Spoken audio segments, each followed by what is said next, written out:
Assalamualaikum warahmatullahi wabarakatuh.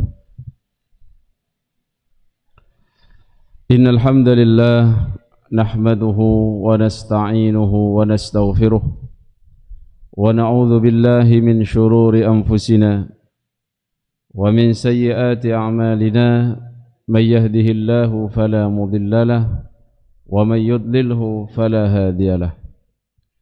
أشهد أن لا إله إلا الله وأشهد أن محمدا عبده ورسوله لا نبي بعده.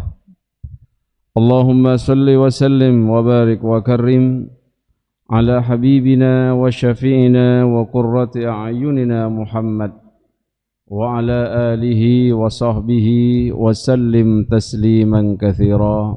أما بعد. نود التعلم والتعليم والإفادة والاستفادة والنفع والانتفاع لله تعالى. رب اشرح لي صدري ويسر لي أمري واحلل عقدة من لساني يفقه قولي. اللهم إنا نسألك الهدى والتقى والعفاف والغنى آمين يا رب العالمين. Ikhwatal iman jamaah sekalian, alhamdulillah, mari kita senantiasa bersyukur kehadirat Allah Subhanahu wa taala atas segala nikmat yang telah Allah berikan, nikmat yang begitu banyak yang tatkala kita mau menghitung-hitungnya tidak akan mampu kita menghitungnya satu persatu. Sebagaimana firman Allah, wa in ta'uddu ni'matallahi la tuhsuha. Jikalau engkau ingin menghitung-hitung nikmat Allah, maka tidak akan mampu kalian menghitung-hitungnya. Nikmat iman, nikmat Islam, nikmat kesehatan, dan nikmat umur panjang dan terus bisa beribadah di bulan Ramadan adalah suatu nikmat yang mana sangat luar biasa yang patut kita terus syukuri dan terus kita syukuri. Ikhwatal iman jemaah sekalian, kita akan melanjutkan kajian tadabbur dan tafsir ayat Al-Quran, di mana kita sampai pada surat Al-Anfal ayat ke-70 hingga ke-71, di mana kedua ayat ini akan memberikan kita pelajaran bahwasannya tidak boleh kita selalu mengukur dalam hal-hal keimanan, dalam hal-hal keyakinan kita kepada Allah dengan ukuran materis, dengan ukuran emas atau uang dan lain sebagainya. Karena Allah Subhanahu wa taala memiliki ilmu yang kita tidak miliki. Allah Maha tahu terhadap apa yang kita butuhkan dan apa yang terbaik untuk kita. Dan ini kita nanti bisa dapatkan dalam kisah bagaimana pamanda Rasulullah sallallahu alaihi wasallam Al-Abbas dalam berislam dan ketika beliau ditawan. Mari kita baca terlebih dahulu ayat ke-70 dari surat Al-Anfal dan kita baca hingga ayat ke-71 insyaallah. A'udzu billahi minasy syaithanir rajim.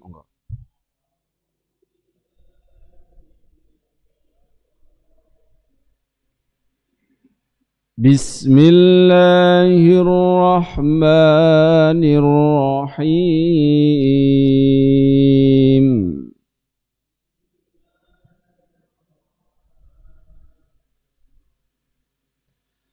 Ya ayyuhan nabiyyu qul liman fi aydikum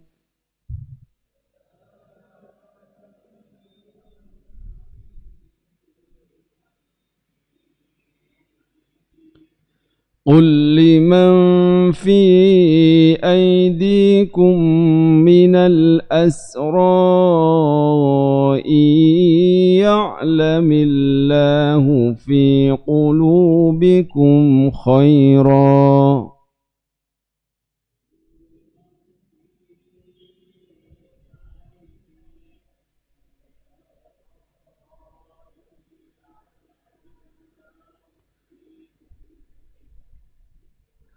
يؤتكم خيرا مما يتخذ منكم ويغفر لكم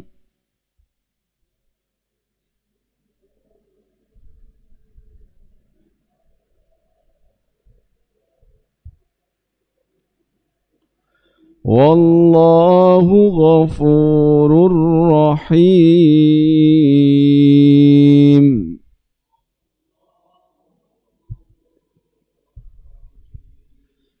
وإن يريدوا خيانتك فقد خانوا الله من قبل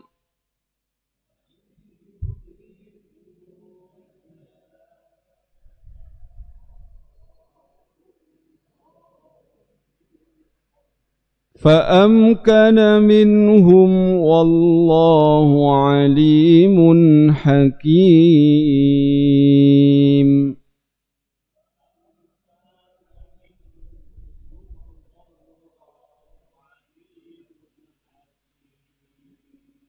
صدق الله مولانا العظيم.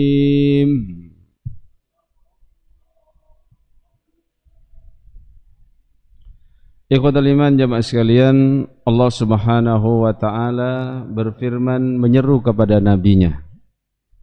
Dan seruan ini menunjukkan betapa Allah menghormati dan memuliakan Rasulullah Muhammad sallallahu alaihi wasallam. Sehingga dalam Al-Qur'an kita tidak pernah mendapatkan panggilan kepada Rasulullah dengan memanggil namanya langsung. Beda dengan nabi-nabi selainnya, rasul-rasul selain beliau, Allah dalam Al-Quran memanggilnya dengan namanya. Tetapi Allah Subhanahu wa taala memanggil Nabi sallallahu alaihi wasallam dengan gelarnya, dengan julukannya, dengan pangkatnya yang sudah Allah tentukan sebagai rasul dan nabi. Ya ayyuhan nabiyyu, wahai nabi, yaitu yang dimaksud ini adalah Nabi Muhammad sallallahu alaihi wasallam. Qul, katakan, liman fi aidikum minal asra, kepada para tawanan perang yang ada di tamanmu itu, yang telah engkau kuasai itu. Iya'lamillahu fi qulubikum khaira yu'tikum khairam mimma ukhidha minkum wa yaghfir lakum. Iya'lamillah, jikalau Allah mengetahui bahwasannya fi qulubikum, ada dalam hati kalian, khairan, kebaikan, yu'tikum khairam mimma ukhidha minkum, Allah akan menggantikan kebaikan yang sudah diambil darimu dengan apa-apa yang jauh lebih baik. Bahkan Allah wa yaghfir lakum, akan mengampuni dosa-dosa kalian. Wallahu ghafurur rahim, dan Allah adalah zat yang maha mengampuni, rahimun, dan maha penyayang. Wa yuridu, dan jikalau mereka para tawanan itu, khianataka, menginginkan berkhianat kepadamu, mengkhianatimu wahai Muhammad, faqad khanu, maka sungguh sebelum itu pun mereka pun berkhianati Allah kepada Allah min qabl. Fa amkana minhum, dan Allah memberikan kekuasaan kepada mereka, kepadamu atas mereka. Wallahu alimun hakim, dan Allah adalah zat yang maha mengetahui dan maha bijaksana. Ikhwatal iman jamaah sekalian, kalau kita baca lalu kita terjemahkan, mungkin kita belum mendapatkan satu pesan yang kuat di situ. Tetapi kalau kita urut lagi dan kita ingat-ingat lagi asbabun nuzul dari ayat ini, dikaitkan dengan asbabun nuzul ayat-ayat sebelumnya, di mana pada pertemuan yang lalu kita membahas kisah dari para tawanan perang, yang mana terjadi perbedaan pendapat dalam hal bermusyawarah apakah yang akan dilakukan terhadap 70 tawanan perang di perang Badar ini. Maka usulan dari salah satu sahabat yaitu Umar bin Khattab adalah mereka dibunuh. Karena mereka ini datang jauh-jauh untuk menghancurkan dan niat untuk menghabisi umat Islam. Maka sudah pantas kalau dihukum mati.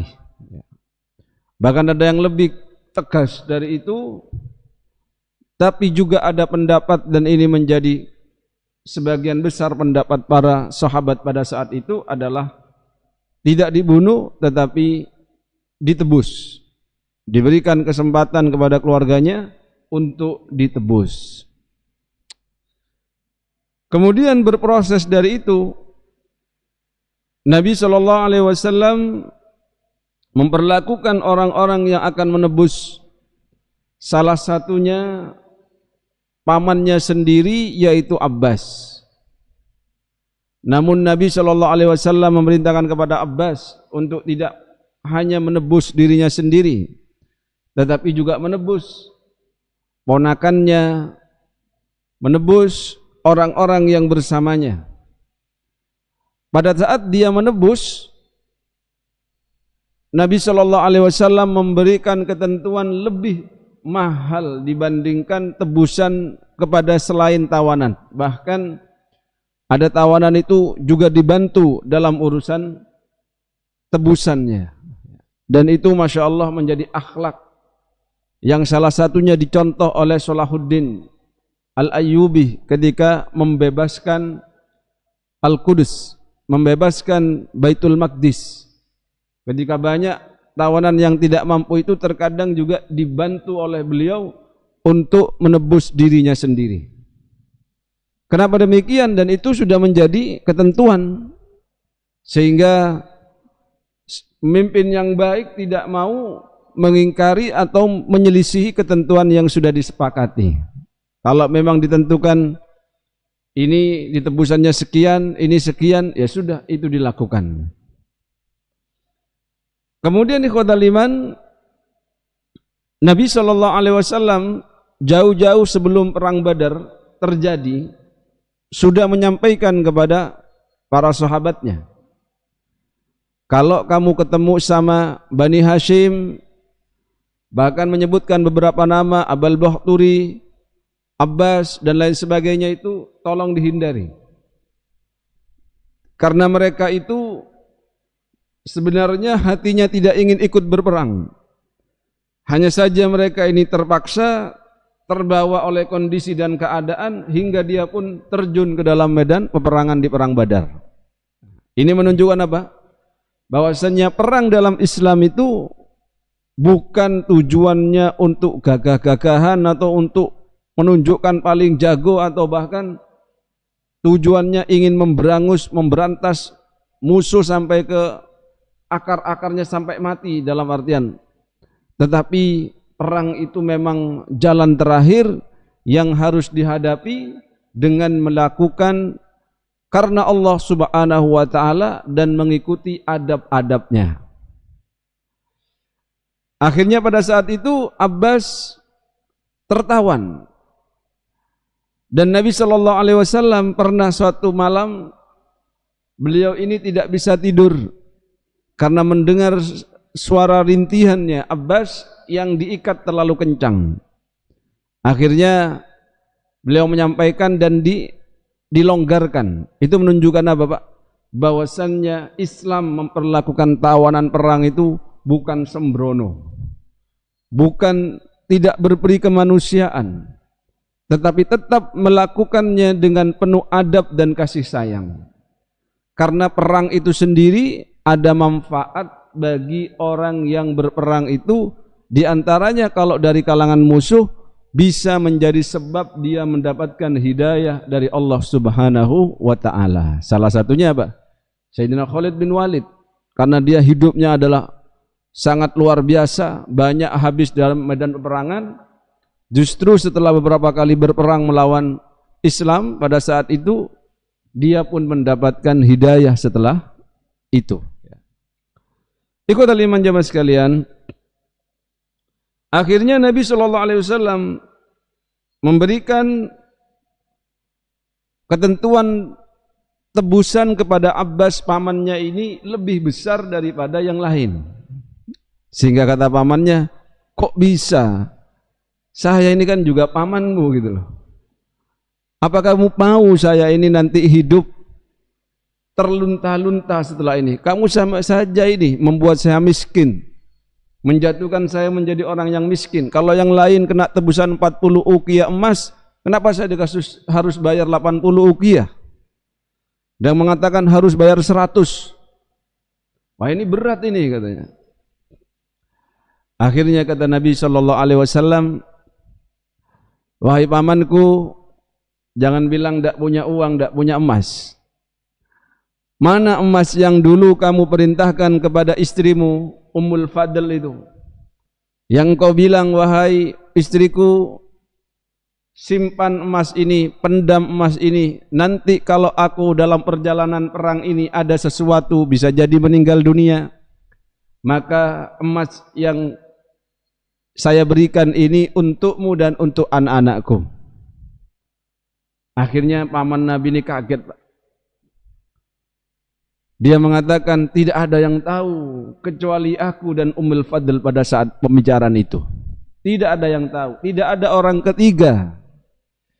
Kamu tahu dari mana katanya? Ya Tuhanku yang memberitahuku, kata Rasulullah Sallallahu Alaihi Wasallam. Maka dari itu Al-Abbas dia bersaksi bahwasanya engkau ini memang utusan Allah, engkau ini memang benar adanya.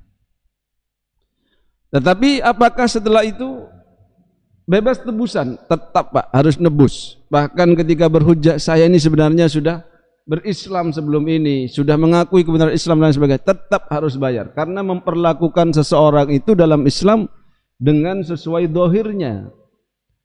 Kalau dohirnya kufur, ya kita perlakukan dalam kondisi kufur.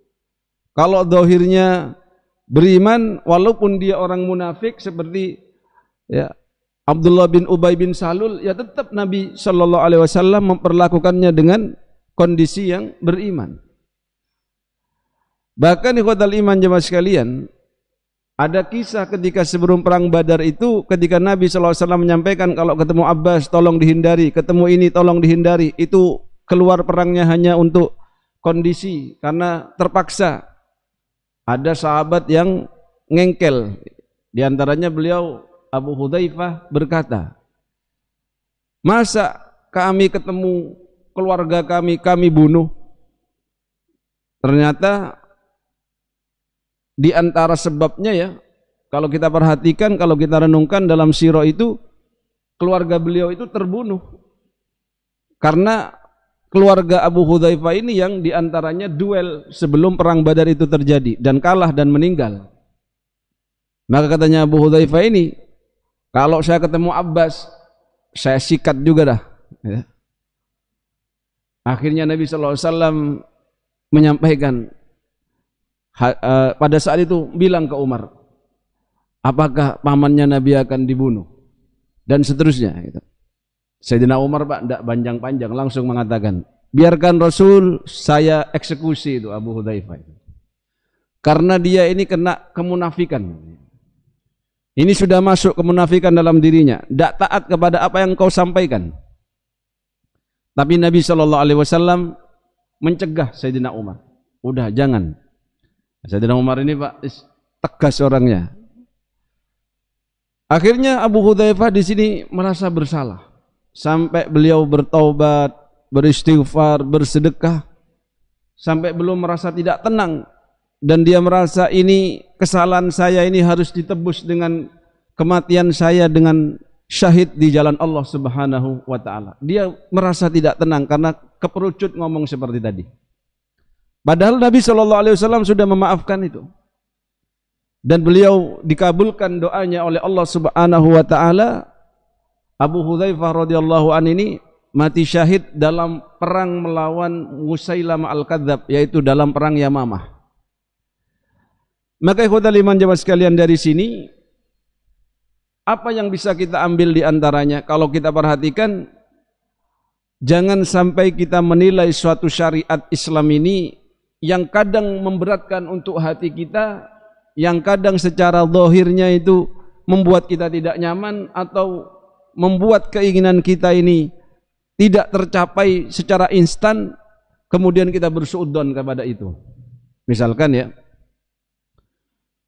panjenengan pengin sekali rumah baru, hitung-hitungan akal gaji 10 juta, cicilan 5 juta, 6 juta bisa hidup gitu. Tapi kalau mau ambil rumah baru itu mau tidak mau harus pakai riba, karena harus ngutang, lalu utangnya berbunga dan seterusnya. Jangan kita bersuudzon ini gara-gara syariat Islam ada wa ahlallahu al-bai'a wa harrama riba, ini gara-gara ini nih saya nggak bisa punya rumah baru, ngontrak terus gitu. Atau begitu juga ketika ini kita mau mudik, ini kayaknya kalau mudik bawa mobil baru keren banget lah ya. Akhirnya kita tergoda lalu kita menyalahkan syariatnya, ini gara-gara ada syariat, ribet banget di berislam ini. Mengukur syariat itu dengan logika kita, padahal kita ini tidak memiliki pengetahuan yang dimiliki oleh Allah Subhanahu wa taala. Karena semua aturan-aturan yang Allah berikan ini hakikatnya adalah untuk kebaikan diri kita sendiri. Bahkan kalau ada nasihat orang tua, dan itu sering dinasihatkan oleh umi saya, katanya begini, sudah kamu kalau punya uang cepat daftar haji, umroh silakan, jangan khawatir nanti kehabisan duit, nanti habis dari haji kamu lambah banyak rezeki Allah kasih. Dan katanya saya sudah merasakan itu. Ketika misalkan punya uang cukup, mungkin saja Pak, orang ketika terkumpul orang 40 juta atau 50 juta, keinginannya beda. Sampai-sampai kalau orang tua gini, udah kalau ini sudah diniatkan untuk haji, jangan diambil-ambil lagi sudah. Jangan begini, wah ini rumah bocor nih, kayaknya tabungan haji diambil dulu lah. Nah, habis itu diambil. Kata tukangnya gini, Pak, kalau ini ingin awet langsung didek Pak. Wah gak cukup. Terus musyawarah sama saya, apa dek? Apa dijokok mesisan. Akhirnya diambil juga. Habis gak jadi haji sampai mati ya. Padahal kalau dia bertahan, ini saya gunakan untuk kepentingan agama saya, dalam artian ingin menyempurnakan rukun Islam, insya Allah setelah haji Allah gantikan lebih banyak. Dan mirip seperti ini kisah yang ada dalam kisahnya paman Nabi SAW. Ketika dia disuruh nebus 80 uqiyah emas, 100 uqiyah emas, dia merasa berat. Tapi oleh Nabi ditembak, sampean kan punya duit paman, itu mana duit yang dulu itu sampean simpen itu. Wah, akhirnya dia mau tidak mau nebus dia.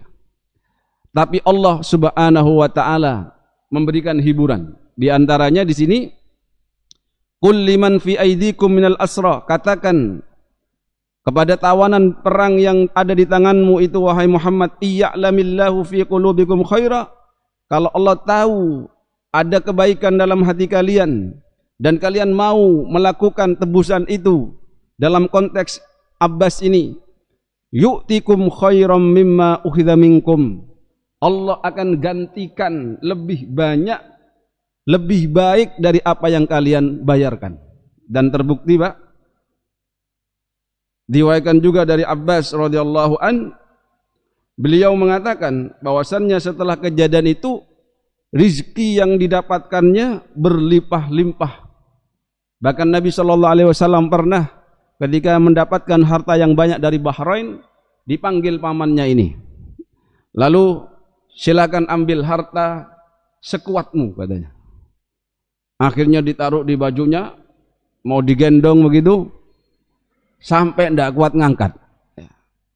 Katanya beliau, tolong angkat no, tak genjonge maksudnya. Kata Nabi, ya ndak bisa, ndak usah.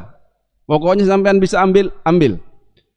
Nggak boleh juga nyuruh orang untuk ngangkatin. Pokoknya bisa ambil yang sekarang ini, ambil. Tidak usah nambah. Akhirnya diambil, dikurangi baru bisa. Dan ini kata liman salah satu jawaban janji Allah bahwasannya yu'tikum khairam mimma ukhidha minkum. Allah akan berikan itu yang lebih baik dibandingkan apa yang kita keluarkan. Nah, itu rumusnya sedekah atau rumusnya kita mengeluarkan harta dengan penuh keyakinan kalau Allah akan berikan yang jauh lebih baik dari apa yang kita keluarkan. Dan ikhwatal iman jemaah sekalian, qala al-Abbas dalam tafsir Ibnu Katsir menyebutkan, Abbas berkata, fa'ataniyallahu makanal ishrin al-uqiyah fil Islam ishrina abdan kullahum fi yadihi mal yadribu bihi ma'a ma arju min maghfiratillahi ila akhirih. Bahwasannya terbukti setelah itu Al-Abbas paman Nabi tidak jatuh miskin, tidak sebagaimana yang dia prediksikan, kalau saya bayar 100 ini melarat saya Rasul, melarat, saya akan jadi orang yang terlunta-lunta karena kamu memiskinkan saya untuk membayar tebusan jauh lebih mahal daripada yang lain. Tetapi itulah ilmunya Allah, pengetahuan Allah, dan orang-orang yang mau beriman dengan itu insya Allah Pak, jauh lebih baik, jauh lebih barokah, dan jauh lebih bahagia hidupnya. Kayak tadi misalkan, sudah sabar dek, tabung dulu, nanti kita akan beli mobil yang baru insya Allah, dan kita puas, tidak pakai cicil-cicil, tidak pakai ya ngeri-ngeri, gak iso bayar, nyetir sampai lihat apa tagihan itu udah oleng mobilnya itu, walaupun mudik pakai mobil baru, tapi kalau cicilan gak lunas-lunas gitu ya juga medeni. Sama dengan ketika rumahnya baru tapi kena Covid pandemi, tidak bisa bayar, akhirnya dilelang, ya, akhirnya disita sama abang-abang itu yang masih pinjaman itu. Akhirnya Pak merana Pak, ratusan juta hilang sia-sia. Coba kalau mau bersabar, tekan dulu, gaya hidupnya ditekan, imannya ditingkatkan, lalu nanti kalau sudah kuat beli langsung buy cash. Wah, luar biasa itu. Kadang orang lebih bangga pegang kartu kredit, walaupun oh ini silver, ini apa gitu. Lah pegang kartu kredit kok bangga? Itu ngutang itu, bukan kebangga-banggaan. Ya pinter-pinternya marketing aja kalau bilang ini Bapak, karena Bapak tokoh masyarakat di sini, kami beri ini limit yang tertinggi dari kartu kredit kami ini Pak. Ini kalau orang biasa nggak bisa nih Pak. Kalau Bapak nih karena tokoh di sini, pejabat di sini, atau pemilik kekuasaan di ITS misalkan, nih saya kasih Pak, ini limitnya sampai 200 juta Pak, 1 miliar Pak, ngutang tapi Pak, waduh mawon, sami mawon itu, bayar deh kok. Kalau dikasih cuma-cuma sih mending nih ya. Maka ikhwatul iman, Allah pun menegaskan kepada Rasul sallallahu alaihi wasallam, wa yuridu khiyanataka faqad khanullaha min qabl. Kalau mereka ini hanyalah ingin berkhianat kepadamu wahai Muhammad, kamu sudah tahu bahwasannya mereka pun sebelum itu sudah berkhianat. Fa'amkana minhum wallahu alimun hakim. Tapi pengkhianatan mereka dengan berlaku kufur terhadapmu di Mekah pada saat itu sudah Allah berikan balasannya, yaitu tertawan dalam perang Badar. Kalaupun nanti mereka ini ketika dia nebus kemudian dia mau berkhianat lagi, itu urusan Allah. Allah akan berikan nantinya setimpal dengan apa yang dia lakukan. Jadi ikhwatal iman, kalau kita baca sirah, bagaimana Nabi itu memperlakukan para tawanan itu unik memang. Ya, kadang Nabi itu ada membebaskan tawanan itu tanpa bayar loh. Padahal orangnya ini sudah mau nebus. Tapi di tawanan ini pimpinan memang. Duitnya banyak ini. Jadi orang kalau duitnya banyak itu kadang sombong dengan uangnya. Nabi ingin memberikan pelajaran, duitmu kalau saat ini nih gak ngefek gitu loh. Kamu mau nebus berapapun tak terima gitu. Ada ini nanti kalau kita baca kisah-kisah antara tawanan, ada contohnya Nabi itu mantunya tertawan. Kemudian oleh istrinya ditebus dengan kalung pemberian istrinya, berarti ibunya yaitu Khadijah. Ketika Nabi melihat kalung itu, dia beringat kepada Khadijah. Kemudian dia bilang kepada sahabat-sahabatnya, gimana kalau dibebaskan saja, atau tebusan ini dikembalikan saja kepadanya. Ini miliknya ini. Dan para sahabatnya, tidak apa-apa Nabi, panjenengan itu pemimpin kami, raja panjenengan itu, bebas ketentuan panjenengan, kami sami'na wa ata'na. Akhirnya pun dikembalikan dan dibebaskan. Akhirnya tawanan itu Al-As ini masuk Islam. Ada juga orang yang kaya raya, pemimpin kaum atau dia itu suku kabilah tertawan dalam peperangan, tetapi oleh Nabi dia ini Pak di kerangkengnya itu di depan masjid, sehingga dia itu melihat bagaimana Nabi itu bersama sahabatnya, bagaimana perlakuan sahabatnya dengan sahabat yang lain dan seterusnya. Lalu setiap mau ke masjid ditanya bagaimana, ya. Dia pun sudah nantang, Muhammad, kalau kamu bunuh saya akibatnya fatal, banyak orang saya di sini. Kalau kamu bebaskan saya, kamu mau berapa saya bayar. Nanti saya akan menjadi orang yang tahu berterima kasih kepadamu. Nabi tidak mau duitnya Pak, tidak mau dah, udah ditinggal gitu. Sampai dibebaskan itu, tidak pakai bayar sama sekali. Dan dia pun berpikir setelah lulus itu, setelah lolos begitu, dia pun merenung, masuk Islam Pak. Dan dengan keislamannya itu juga pengikutnya rata-rata juga masuk Islam. Jadi kalau suku kabilah Arab itu, kalau pentolannya masuk Islam biasanya pengikutnya juga masuk Islam. Ini adalah hikmah yang diambil oleh Rasulullah Sallallahu Alaihi Wasallam dalam memperlakukan tawanan perang itu menjadi jalan hidayah dan mendapatkan kita juga pelajaran banyak sekali dari perlakuan Nabi dalam memperlakukan tawanan perang. Semoga kita diberikan oleh Allah husnudzon, hati yang kuat dalam menerima semua perintah-perintah Allah, menjauhi larangan-larangannya. Kalaupun kita masih berontak hati kita, ada larangan seperti ini kita berontak, ya begitulah Pak, memang nafsu itu memang begitu. Tinggal kita perdalam lagi, kemudian banyak merenung, terjun ke lapangan, jangan hanya melihat sisi baiknya saja secara zahir, tetapi cari bagaimana yang ada di dalamnya. Sebagaimana yang saya berikan contoh tadi, masalah riba, masalah larangan ini dan itu ya, masalah larangan yang mungkin aduh ribet banget ya kalau ngikut Islam ini, harus begini. Versi Anda mungkin ribet karena Anda mungkin pikirannya hanya kecil atau hanya pendek, nggak mikir panjang itu. Tetapi ketika kita renungkan akan kita temukan, Masya Allah, Tabarakallah, setiap aturan-aturan Islam itu mengandung kemaslahatan untuk kita agar kita ini hidup bahagia, hidup tenang dan lain sebagainya. Semoga bermanfaat. Mohon maaf atas segala kekurangan. Subhanakallahumma wa bihamdika asyhadu an la ilaha illa anta nastaghfiruka wa natubu ilaik. Wassalamualaikum warahmatullahi wabarakatuh.